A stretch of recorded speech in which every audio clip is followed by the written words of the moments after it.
বেনজির আহমেদ সংখ্যালঘুদের শত শত বিঘা জমি দখল করেছেন। প্রিয় দর্শক, অনুরোধ রইল ভিডিওটিতে একটি লাইক দিয়ে আমাদের ইউটিউব চ্যানেলটি সাবস্ক্রাইব করে দিবেন এবং ভিডিওটি সম্পর্কে আপনার মূল্যবান মতামত কমেন্টস করে জানাবেন। পুলিশের সাবেক মহাপরিদর্শক বেনজির আহমেদের বিরুদ্ধে গোপালগঞ্জের হিন্দুদের শত শত বিঘা জমি দখলের অভিযোগ এনেছেন হিন্দু বৌদ্ধ খ্রিস্টান ঐক্য পরিষদের সাধারণ সম্পাদক রানা দাশগুপ্ত। এ সময় প্রধানমন্ত্রী শেখ হাসিনাকে বেনজির আহমেদের দখল করা জমি ঘুরে দেখার অনুরোধ জানিয়েছেন তিনি। রানা দাশগুপ্ত বলেছেন, কৃষির উপর নির্ভরশীল ওই এলাকার মানুষদের জমি দখল করে ফেলায় তাদের দৈনন্দিন জীবনে বিশাল অর্থনৈতিক সংকট নেমে এসেছে। শুক্রবার সন্ধ্যায় বেনজির আহমেদ ও তার পরিবারের সদস্যদের মালিকানাধীন গোপালগঞ্জের Savanna eco resort and natural park এলাকা পরিদর্শন ও ভুক্তভোগী সংখ্যালঘু সম্প্রদায়ের লোকজনের সঙ্গে কথা বলার পর সাংবাদিকদের কাছে এ মন্তব্য করেন রানা দাশগুপ্ত। হিন্দু বৌদ্ধ খ্রিস্টান ঐক্য পরিষদের এই নেতা বলেন, মাননীয় প্রধানমন্ত্রী, এলাকাটি আপনারই। আপনি একবার এলাকায় আসুন, আপনি দেখে যান কিভাবে এখানকার সংখ্যালঘুদের জায়গা জমি জবরদখল করেছেন বেনজির আহমেদ।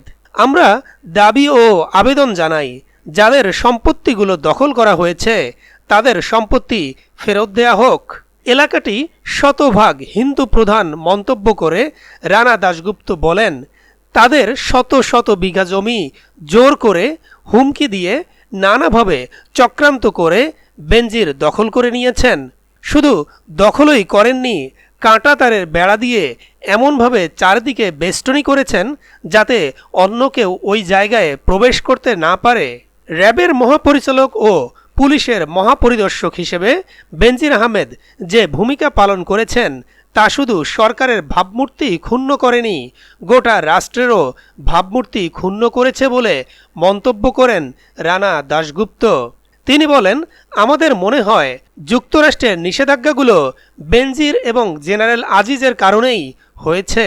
হয়তো নিষেধাজ্ঞা দেওয়ার সময় আমরা এই বিষয়গুলো জানতাম না বলেই অনেক সময় মনে করেছি রাজনৈতিক উদ্দেশ্য প্রণোদিতভাবে যুক্তরাষ্ট্র বাংলাদেশ বিরোধী ভূমিকায় অবতীর্ণ হয়েছে।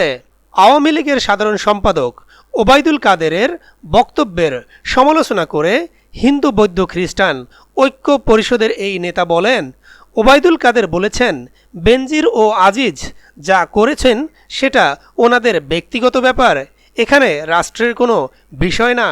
এ বিষয়গুলোকে ব্যক্তিগত হিসেবে চেপে রাখার কোনো বাস্তবতা নেই। আজকে তাদেরও বলা উচিত, এই মামলা চলমান থাকা অবস্থায় কি করে তারা এদেশ থেকে চলে গেলেন। জানা গেছে 2015 থেকে 2020 সালে র্যাবের মহাপরিচালক এবং 2020 থেকে 2022 সাল পর্যন্ত আইজিপি থাকার সময়ে বেনজির আহমেদ গোপালগঞ্জ সদর উপজেলার বৈরাগীটোল গ্রামে 621 বিঘা জমির উপর গড়ে তোলেন savanna eco resort and natural park. এ রিসোর্ট ও পার্কের সব জমি হিন্দু সম্প্রদায়ের লোকজনের বলে দাবি স্থানীয় বাসিন্দাদের। তাদের ভাষ্য, ভয় দেখিয়ে জোর করে ও নানা কৌশলে জমি কেনা হলেও অনেক জমি দখল করা হয়েছে। বিষয়টি নিয়ে সংবাদ প্রকাশিত হলে দুর্নীতি দমন কমিশন তদন্ত শুরু করে। পরে Savanna eco resort and natural park সহ বিভিন্ন স্থাপনা জব্দের নির্দেশ দেন আদালত।